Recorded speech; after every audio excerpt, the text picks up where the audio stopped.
Alright guys, in this video I'm going to show you the best NoteGRABBER plugin that you can find on the market. It's called Melodyne, but let me show you guys how to actually do it. So NoteGRABBER plugins basically take audio and they convert it into MIDI. So this would not be able to be done unless you had sheet music or you have somebody who provides the MIDI.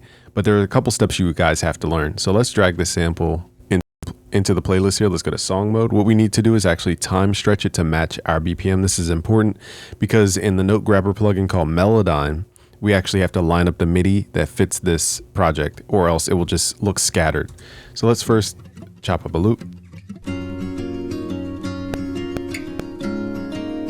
All right, so let's start counting music. 1, 2, 3, 4, 2, 2. So basically you could take a melody from any song. 1, 2, 3, 4, 2, 2, 3, 4, and chop. 2, 3, 4, 2, 4. I forgot to count. 4 and 1. So let's make sure these chops are on point. 4 and chop. 2, 3, 4, 2, 2, 3, 4. Then chop. 2, 3, 4, 2, 2, 3, 4, and chop. Okay, so I chopped up in 2-bar increments because this is a live performance and I assume they don't play to a click track. It just depends. We're gonna go to here to the top left, gonna make unique as a sample. So we're gonna chop this up. And now that we have these 4 chops, we are going to treat them as separate audio files so that we can manipulate them separate from the song. So again, to grab notes from audio, we have to use a NoteGRABBER plugin called Melodyne. And I believe that's made by Melodyne. It's a tongue twister. All right, so let's highlight this. And I think Melodyne was founded when somebody tried to find the frequency of a rock, just to let you guys know the foundation of how deep Melodyne goes. Now we have the audio. Let's hit Shift Q to quantize it to the grid. Next thing we need to do is time stretch it to our tempo. So in this case, 4 bars is really 2 bars. So let's double click. Let's go to mode, stretch mode. We're going to right click the time, go to 4 bars. Remember, we're in double time. We're at 140. So 4 bars is really 2 bars. So now it sounds in time. So let's do this for each one. The reason I'm using a higher BPM is because usually if you struggle with time, going to a higher BPM will really help you understand the minutia of the sound and help you line it up better. It just creates more lines to line stuff up.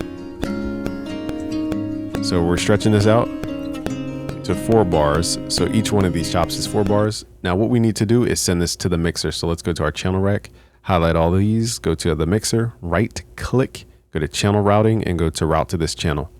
Nextly, we need to open up what's called Melodyne, which is the NoteGRABBER plugin called Melodyne. So this is the industry standard that nobody tells you how to do this. I think MG the Future exposed this initial technique. So if you go to Melodyne, we're going to go to settings and preferences, and you guys can check the preferences, make sure it's at 440 Hertz tuning. All right, which is the standard. So in this case, there's also an algorithm that we have to set. So we can set the algorithm here to look for melodic notes as opposed to percussive rhythmic stuff. So the algorithm looks at transients for the rhythmic stuff. Long story short, we're going to go to algorithm, melodic. So this NoteGRABBER plugin is going to be your go-to for all things converting audio to MIDI. But the mistake people make is they don't time stretch first. So when you guys go to make the MIDI, it just looks scattered and it's really hard to line up. Now what we're going to do is re-record the audio into the NoteGRABBER plugin called Melodyne. So let's hit record or transfer and let's hit start. Now that you have the notes recorded, it basically looks at every single note of the melody. And also too, we want to set the algorithm for polyphonic melody. Sometimes it looks at what's called monophonic mode and it will give you the incorrect note. So here it gave us incorrect notes. So we're going to switch this to polyphonic and then we're going to have to re-detect the notes. So as you guys can see, you switch it to polyphonic, it gives you the actual melodic notes. And again, the biggest mistake people make is choosing the wrong algorithm, but also too, they don't time stretch the audio. So basically when we record it into Melodyne, the NoteGRABBER plugin called Melodyne, it's gonna override the melody of our actual track. So when you hit playback in FL Studio, it's playing audio from the NoteGRABBER called Melodyne. It's not playing the FL Studio audio. So if you wonder why stuff changes and you can't hear a difference, it's because it's playing the recorded audio from the NoteGRABBER called Melodyne. This is the editor version. Melodyne editor is the best NoteGRABBER plugin. Now, MG the Future taught this years and years ago. If you go to settings here, we can go to save as MIDI, and then we can save this somewhere. So let's just save this to a random folder here. Let's save it to our project folder. Is this, yeah, how to make boom bap. So let's call this melody. And now we have this in our project folder. Okay, now let's load up a plugin here in FL Studio. I'm just going to use FL Keys, or actually let's go to Flex to make this super simple. Let's load up a grand piano. The reason we're using a grand piano is so we can identify the tuning. We don't want some complex synthesizer because it's harder to hear the actual notes. Let's go to Yamaha C7 inside of Flex. We're going to right click, go to the channel rack here. Right click, let's go to where it says piano roll. Now in the side of the piano roll, we're actually going to set the MIDI. So let's go to the top left. Again, here's the process. So we take audio from a sample, we run it and we time stretch it. It's very important to time stretch. So take the audio from a sample, time stretch the audio. Then we open up Melodyne, the NoteGRABBER plugin Melodyne. We record the audio. Now from the NoteGRABBER plugin called Melodyne, it will grab the notes from the actual performance of the audio. It will convert it into MIDI for us. MG the Future taught this years ago.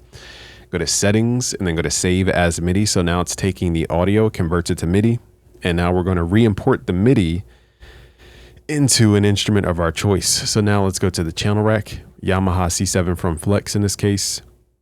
We're going to right click, go to the piano roll, go to the top left where it says piano roll options. Let's go to import MIDI and let's find our project folder in this case, or wherever you saved your MIDI. Okay, so we have it here and it should be mapped out to the tempo so that we don't have to do a bunch of work. Now, again, the mistake people make is they don't do this process with time stretched audio, so they get really bad results. So let's hear what it sounds like the original, and then we'll listen to the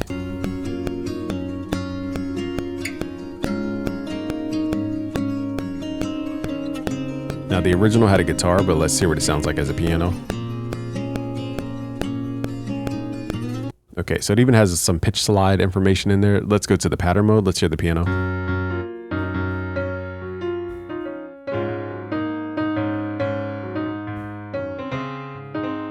So what I'm going to do to correct some of the flaws here is hit Alt Q to quantize some of those loose notes that may not be quantized.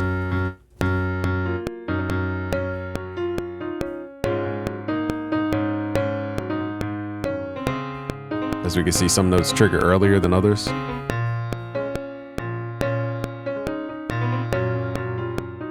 So now you would just go in and correct some of those notes.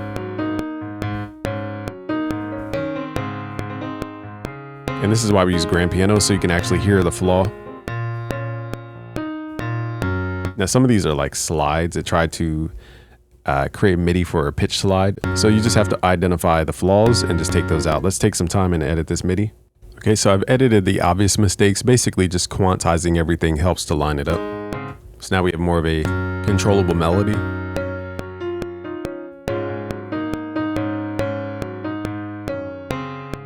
It also has the velocity information, which is really important.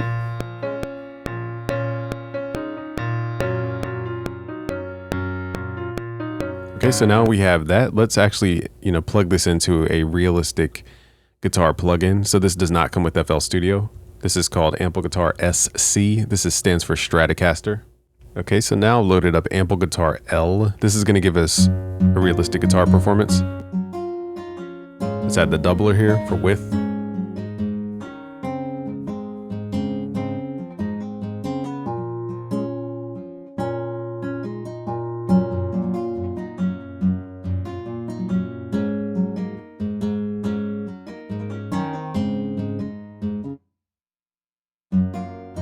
So with this plugin, you got to be careful. I think what happened was we tripped a key switch, which triggered a different articulation of that guitar.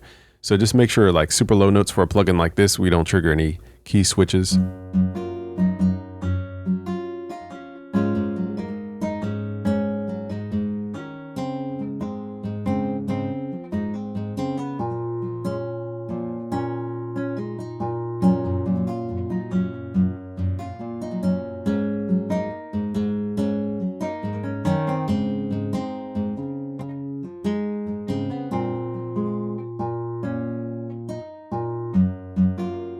There is no better NoteGRABBER plugin on the market. This is called Melodyne Editor, and this is the secret NoteGRABBER plugin that nobody's really teaching you guys about. Again, MG the Future showed us how to export the MIDI from it. So that's how you guys do it. Share with a friend. All right, subscribe if you're new. Peace out, guys.